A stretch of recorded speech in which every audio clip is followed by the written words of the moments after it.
हमारा अगला क्वेश्चन है 11 नंबर। हम क्वेश्चन नहीं लिखे हुए हैं, आपको पढ़ करके हम बता दे रहे हैं। क्वेश्चन क्योंकि बड़ा है, बोर्ड पर ज़्यादा स्पेस लेगा, तो क्वेश्चन को हम केवल समझ ले रहे हैं। कह रहा है कि सिद्ध कीजिए कि समतल में स्थित बिंदुओं के समुच्चय में आर यानी रिलेशन लिखिए पी कोमा क्यू के रूप में, और किसका प्रयोग करके कहा जा रहा है कि बिंदु पी की मूल बिंदु से दूरी बिंदु क्यू की मूल बिंदु से दूरी समान है। यानी हमने गिवन में लिख दिया है कि जो ओपी बिंदु है वो क्यू के क्या है, समान है। यानी जो पी बिंदु है क्यू बिंदु के समान है। किस बिंदु से? इस मूल बिंदु ओ से। यानी ओपी की दूरी और ओ क्यू की दूरी क्या है, हमारा समान है। द्वारा प्रदत्त संबंध आर एक तुल्यता संबंध, और पुनः में कहा जा रहा है, तो सबसे पहले हम इसको सिद्ध कर लेते हैं तुल्यता संबंध का, फिर इसके अगले स्टेप को सिद्ध करेंगे। तो यहाँ हमको क्वेश्चन में दिया गया है ओपी और ओ क्यू क्या है, बराबर है। जो पी बिंदु और क्यू बिंदु है क्या, मूल बिंदु से समान दूरी पर है। और इससे आपको पी कोमा क्यू के रूप में रिलेशन लिखना है, और वो क्या है आपका तुल्यता संबंध होना चाहिए। अगर हम रिलेशन लिखें यहाँ से स्वतुल्य का बात करें, सबसे पहले 1 नंबर में स्वतुल्य, तो A comma A belongs to R होना चाहिए। जो रिलेशन होना चाहिए ए कोमा ए के रूप में होना चाहिए।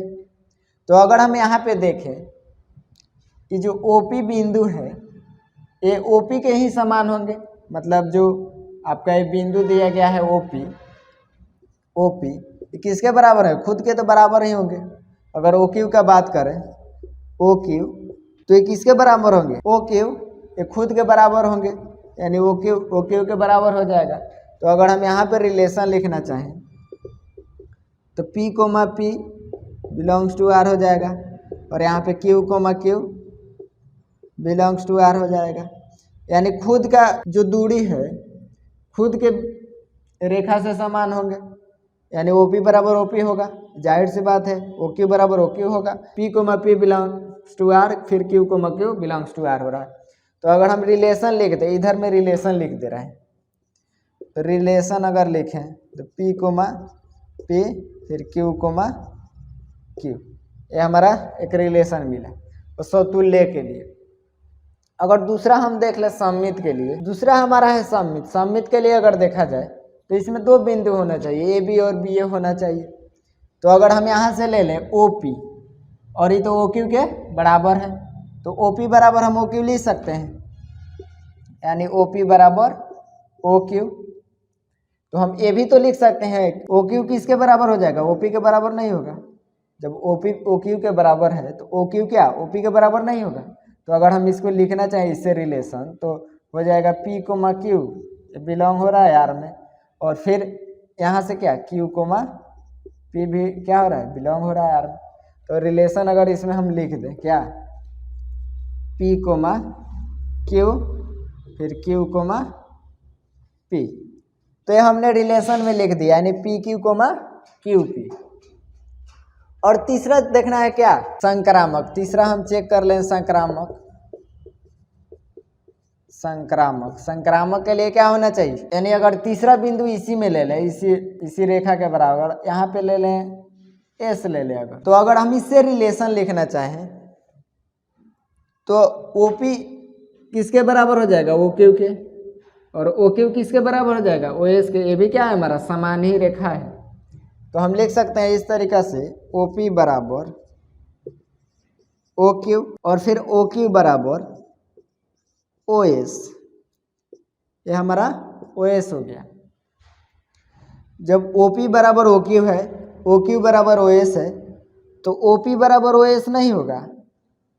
जब ये दोनों बराबर है तो तीसरा भी रेखा क्या होगा, हमारा बराबर ही होगा। तो हम लिख सकते हैं ओ पी बराबर ओ एस, ओ पी बराबर ओ एस। तो अगर इसे रिलेशन लिखना चाहें तो यहाँ मिलेगा P comma Q belongs to R, फिर यहाँ O Q comma S belongs to R, और यहाँ P comma S belongs to R. तो इस रिलेशन में अगर लिख दें हम, यानी पी कोमा क्यू फिर क्यू कोमा एस और फिर पी कोमा एस, यानी तीनों रिलेशन हमारा मिल जाएगा।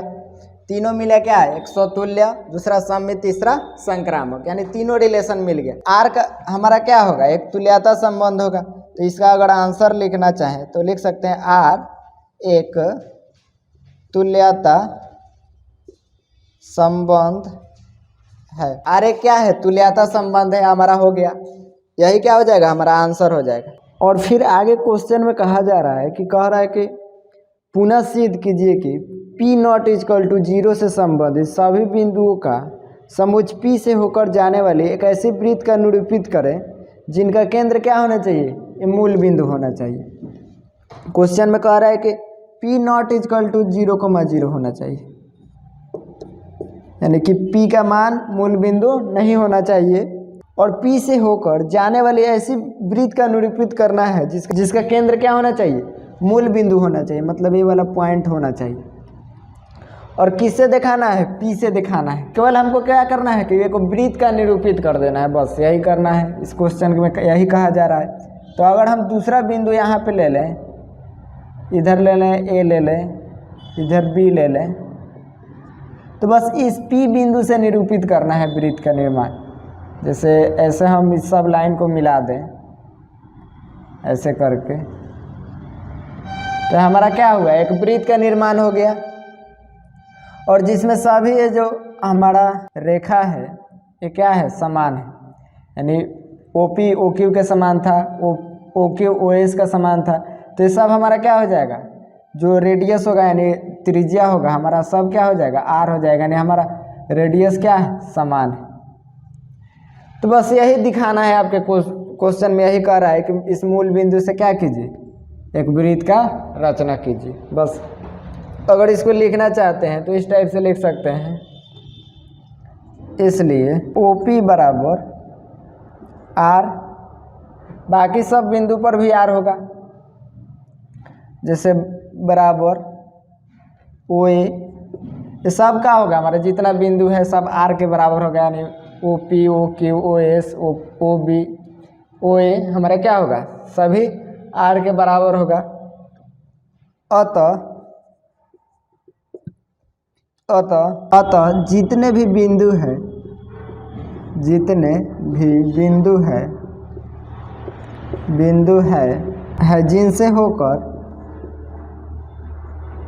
जिनसे होकर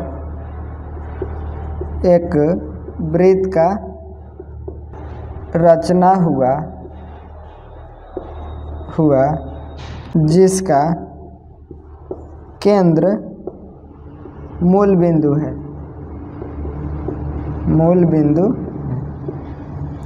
तो ये हो जाएगा आपका आंसर। इस तरीक़े से आंसर कर सकते हैं। हमको केवल बोला जा रहा है कि दूसरा स्टेप में कह रहा है कि एक वृत्त का निरूपित कर देना है, तो बस यही दिखा देना है हमको, यानी OP OQ के बराबर है, OS के बराबर है। अगर तीसरा चौथा बिंदु ले लें, वृत्त के अंदर कोई भी बिंदु ले लें, तो उसका रेडियस क्या होगा, यानी समान हो गया, त्रिज्या समान होगा, तो हमारा एक वृत्त का निर्माण हो गया। बस यही निरूपित करना था। तो OP बराबर R, OA बराबर R, मतलब बाकी सब भी ले सकते हैं। अतः जितने भी बिंदु है जिनसे होकर एक वृत्त का रचना हुआ जिसका यानी केंद्र मूल बिंदु है, तो बस यही दिखाना था आपको। फिर अगला देखते हैं। तो हमारा अगला क्वेश्चन 12 नंबर है। इसमें बोला जा रहा है कि सिद्ध कीजिए कि समस्त त्रिभुजों की समुच्चय A में, यानी सेट A लेना है आपको। ये जो सेट लेना है, क्या लेना है, यानी A ले सकते हैं। समुच्चय A में R यानी रिलेशन स्थापित कीजिए T1 T2 के समरूप, मतलब रिलेशन T1 T2 के रूप में स्थापित करना है, जिसका क्या होना चाहिए, T1 T2 के समरूप होना चाहिए। द्वारा परिभाषित संबंध R एक तुल्यता संबंध। पहले हम तुल्यता सिद्ध कर ले रहे हैं, उसके बाद क्वेश्चन में और भी बोला जा रहा है। इसको प्रूफ करने के बाद फिर आगे देखेंगे। तो इसको हमको तुल्यता दिखाना है। तो सबसे पहले तुल्यता के लिए होना क्या चाहिए, स्वतुल्य सममित संक्रामक होना चाहिए, तब हमारा क्या होगा, तुल्यता होगा। तो इसको दिखाना है तुल्यता। तो रिलेशन क्या लेना है, T1 T2 के रूप में लेना है, और T1 T2 एक समरूप है। और सेट क्या लेना है, सभी त्रिभुज लेना है। त्रिभुज कोई भी ले सकते हैं। और क्या होना चाहिए, समरूप होना चाहिए, यानी समान रूप होना चाहिए आपका। तो अगर सबसे पहले हम देख लें, एक नंबर में बात करें स्वतुल्य का, अगर यहाँ पे हम ट्रायंगल का निर्माण कर दें, यानी त्रिभुज का निर्माण कर दें इधर, तो अगर स्वतुल्य का बात करें, इसको ले लें T1 और इसको T2। तो अगर समतुल्य का बात करें तो क्या होता है, A, A belongs to R होता है। तो अगर इसे हम ये वाला रिलेशन लिखें समतुल्य के लिए, T1 जो होगा खुद के ट्रेंगल से ही बराबर होगा, यानी त्रिभुज के बराबर होगा। हम ये लिख सकते हैं T1, T1 belongs to R, यानी T1 जो क्या होगा खुद के ट्रेंगल से ही बराबर होगा। अगर दूसरा लिखना चाहते हैं तो T2, T2 belongs to R, यानी T2 भी हो जाएगा, यानी ट्रेंगल हमारा त्रिभुज जो होगा खुद के त्रिभुज से क्या होगा बराबर होगा, तो हमारा क्या हो जाएगा समतुल्य हो जाएगा। वही सममित का अगर देख लें, सममित के लिए सममित तो क्या होना चाहिए, A, B फिर B, A होना चाहिए। यानी यहाँ पे बोला जा रहा है T1 T2 के क्या है समरूप, यानी बराबर है। तो अगर T1 T2 के बराबर है तो T2 T1 के बराबर नहीं हो जाएगा। जब T1 T2 के बराबर हो जाएगा तो T2 हमारा तो T1 के बराबर नहीं हो जाएगा। तो अगर लिखना चाहिए इससे तो T1 T2 belongs to R, फिर T2 T1 belongs to R, यानी A, B belongs to R हो रहा है, फिर B, A belongs to R होना चाहिए। ये हमारा हो रहा है, इसका मतलब सममित हो रहा है। तीसरा हम चेक कर ले संक्रामक। तीसरा है हमारा संक्रामक।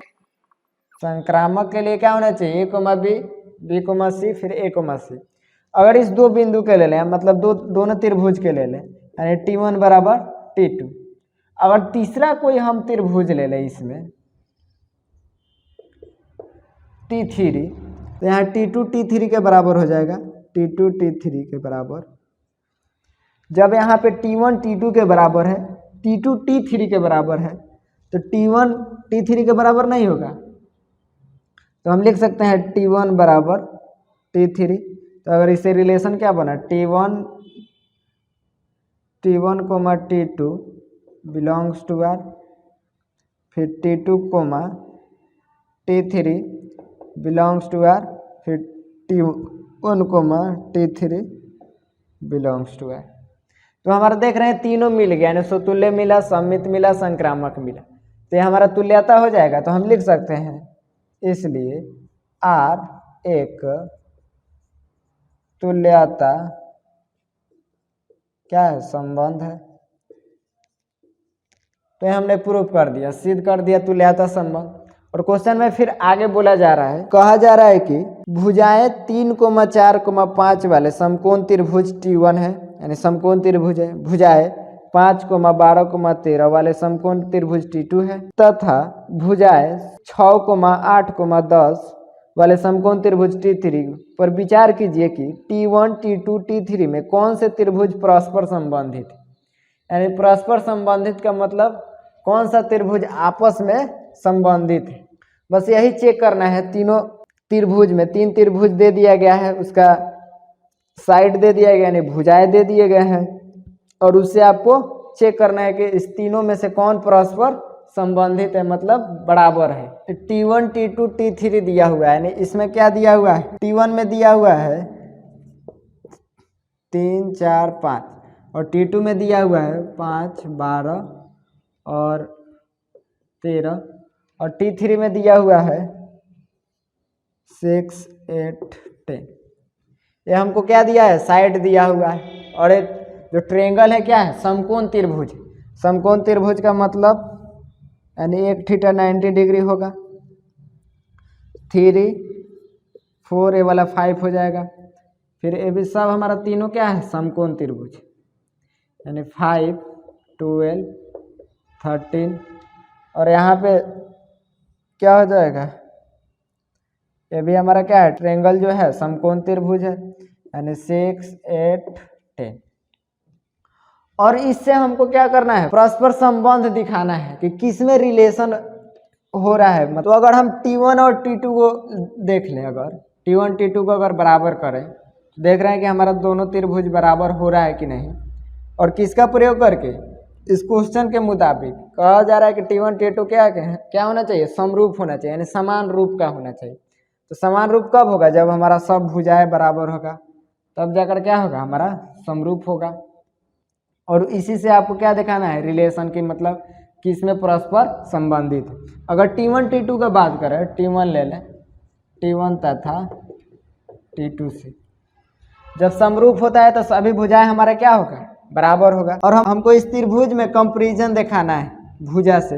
अगर 3 लिखें, 3 बटा कितना 5, ये भुजा हमारा क्या होगा, पहला भुजा हुआ। और दूसरा ले लें 4/12 और तीसरा हमारा कितना 5/13, बराबर होगा हमारा। तो अगर देखें हम, तो अगर तीनों बराबर हो जाएगा तो क्या हमारा T1 T2 में संबंधित होगा, यानी परस्पर रिलेशन होगा। तो यहाँ 3/5 है, 4/12 है, तो 1/3 हो जाएगा, ये तो कटेगा नहीं। तो हमारा बराबर हो रहा है, नहीं हो रहा है, इसका मतलब नॉट इक्वल टू हो जाएगा, ये नहीं मिल रहा है। फिर अब T2 T3 में रिलेशन देख लें, यानी T2 तथा T3 में अगर इसी तरह कंपैरिजन कर दें, 5 किससे होगा 6 से, 5/6, फिर 12 किससे 8 से, यानी 12/8, फिर 13 किससे 10 से, हो जाएगा 13/10। यहाँ तो कटेगा नहीं, ये तो कट जाएगा, 4×3 12 और 2×4 8, यानी 3/2 हो जाएगा। और यहाँ 13/12 बराबर नहीं होगा, इसका मतलब नॉट इक्वल टू हो रहा है, बराबर नहीं हो रहा है, तो हमारा T1 T2 में भी संबंधित नहीं है। तीसरा अगर चेक कर ले, T1 T2 T3 से कंपैरिजन कर दे, अगर T1 तथा T3 से, अगर इसका भुजा हम देख लें, क्या है 3 और इसका 6, फिर बराबर, फिर इसका 4, इसका 8 और फिर इसका 5, इसका 10, 5/10।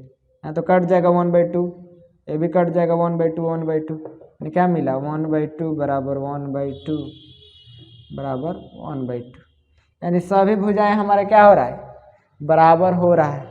इसका मतलब T1 T2 में क्या है, परस्पर संबंधित है, और बाकी ये दोनों में संबंध नहीं है। तो अगर लिखना चाहते हैं तो इस तरह लिख सकते हैं, T1 तथा T3 में परस्पर क्या है, संबंध है, संबंध है। तो ये रहा आपका 12 नंबर का आंसर।